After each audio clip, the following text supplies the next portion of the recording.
Saudara-saudari yang terkasih dalam Kristus, jumpa lagi dalam renungan harian kita bersama saya, Suster Petronella Borongkaro KCC. Hari ini hari Senin tanggal 21 Februari 2022, Pekan Biasa ke-7. Bacaan yang akan kita renungkan diambil dari Injil Markus bab 9 ayat 14 sampai ayat 29 dengan tema Tiada yang mustahil bagi orang yang percaya. Ketika Yesus, Petrus, Yakobus, dan Yohanes kembali pada murid-murid lain, mereka melihat orang banyak mengurumuni murid-murid itu, dan beberapa ahli Taurat sedang mempersoalkan sesuatu dengan mereka. Pada waktu orang banyak itu melihat Yesus, tercenganglah mereka semua dan bergegas menyambut Dia. Lalu Yesus bertanya kepada mereka, "Apa yang kamu persoalkan dengan mereka?" Kata seorang dari orang banyak itu, "Guru, anakku ini kubawa kepadamu karena ia kerasukan roh yang membisukan dia. Dan setiap kali roh itu menyerang dia, roh itu membantingkannya ke tanah. Lalu mulutnya berbusa, giginya berkertakan, dan tubuhnya menjadi kejang. Aku sudah meminta kepada murid-muridmu supaya mereka mengusir roh itu, tapi mereka tidak dapat." Maka kata Yesus kepada mereka, "Hai kamu angkatan yang tidak percaya, berapa lama lagi aku harus tinggal di antara kamu? Berapa lama lagi aku harus sabar terhadap kamu? Bawalah anak itu kemari." Lalu mereka membawanya kepadanya. Waktu roh itu melihat Yesus, anak itu segera digoncang-goncangnya, dan anak itu terpelanting ke tanah dan terguling-guling sedang mulutnya berbusa. Lalu Yesus bertanya kepada ayah anak itu, "Sudah berapa lama ia mengalami ini?" Jawabnya, "Sejak masa kecilnya. Dan seringkali roh itu menyeretnya ke dalam api ataupun ke dalam air untuk membinasakannya. Sebab itu jika engkau dapat berbuat sesuatu, tolonglah kami dan kasihanilah kami." Jawab Yesus, "Katamu, jika engkau dapat. Tidak ada yang mustahil bagi orang yang percaya." Segera ayah anak itu berteriak, "Aku percaya, tolonglah aku yang tidak percaya ini."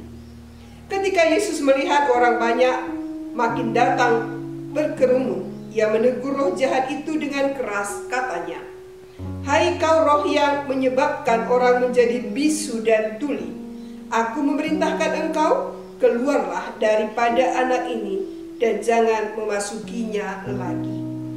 Lalu keluarlah roh itu sambil berteriak dan menggoncang-goncang anak itu dengan hebatnya. Anak itu kelihatannya seperti orang mati, sehingga banyak orang berkata, "Ia sudah mati."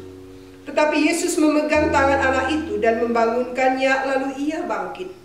Ketika Yesus sudah di rumah dan murid-muridnya sendirian dengan Dia, bertanyalah mereka, "Mengapa kami tidak dapat mengusir roh itu?" Jawabnya kepada mereka, "Jenis ini tidak dapat diusir kecuali dengan doa." Demikianlah sabda Tuhan. Dalam suatu peristiwa perang, dikisahkan ada seorang tentara Amerika tertembak dan kemudian jatuh di tengah-tengah medan pertempuran. Tentara yang luka ini mengerang-ngerang kesakitan, berteriak meminta pertolongan. Tetapi tidak ada tentara yang lain berani menolongnya karena situasi yang sangat berbahaya. Peluru, granat, dan berbagai benda tajam bertebaran di sekitar medan tempur itu. Jika tentara Amerika ini tidak segera ditolong, maka hidupnya bisa-bisa tidak akan lama lagi. Situasi sungguh terlalu bahaya untuk mendekati tentara yang terluka tersebut di tempatnya. Namun ada seorang tentara muda yang sebentar-sebentar melihat pada jam tangannya. Ketika jam sudah menunjukkan angka 9, artinya pukul 9 tepat, maka tentara muda ini keluar dari persembunyiannya, lalu berlari dengan gagah berani menuju kepada tentara yang terluka parah tersebut. Ia kemudian berhasil menyelamatkannya tanpa perlu memakan waktu yang terlalu lama. Komandan pasukan terheran-heran, mengapa dari tadi tidak segera saja ditolong? Mengapa harus terlihat ragu-ragu terus melihat ke jam tangan dan menunggu tepat pukul 9 baru menjawab komandannya dengan sangat polos.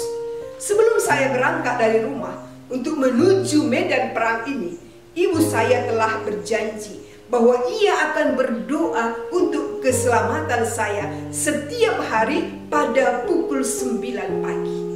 Tentara muda ini sungguh percaya bahwa doa akan memberikan pengaruh yang nyata bagi kehidupannya.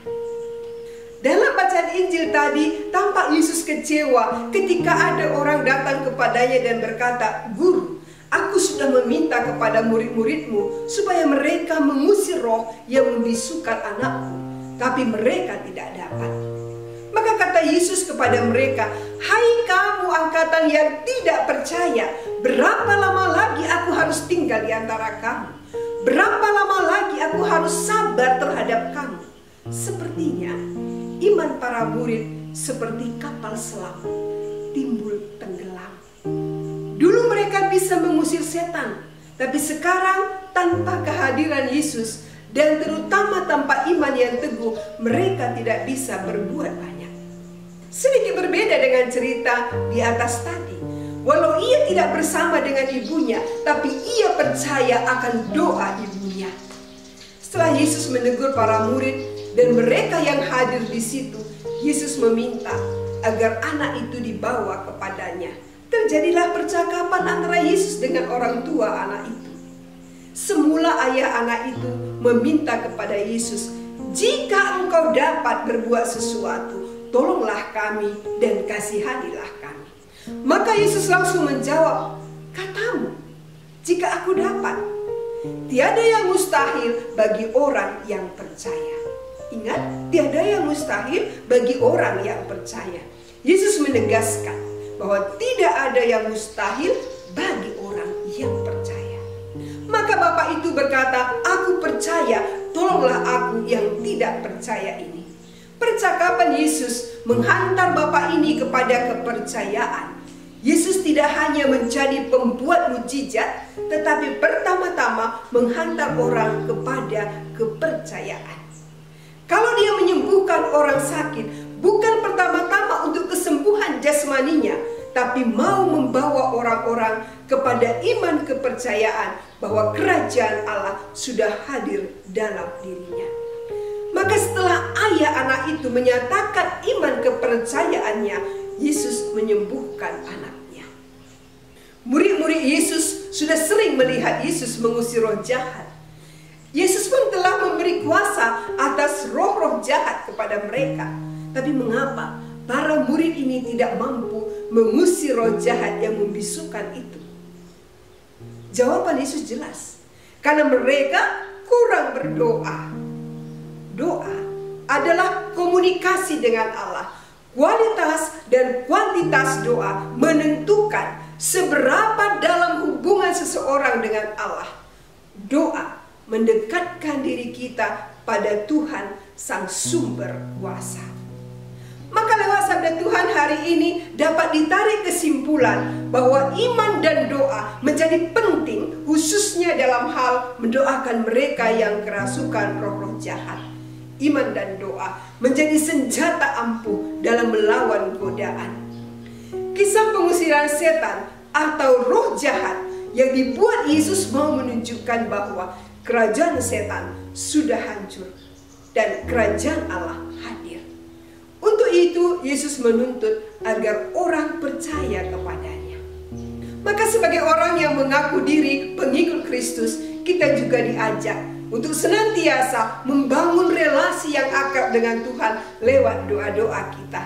Kita juga diajak untuk senantiasa percaya, mengimani Tuhan dalam kehidupan kita, sebab tidak ada yang mustahil bagi orang yang percaya. Tuhan memberkati.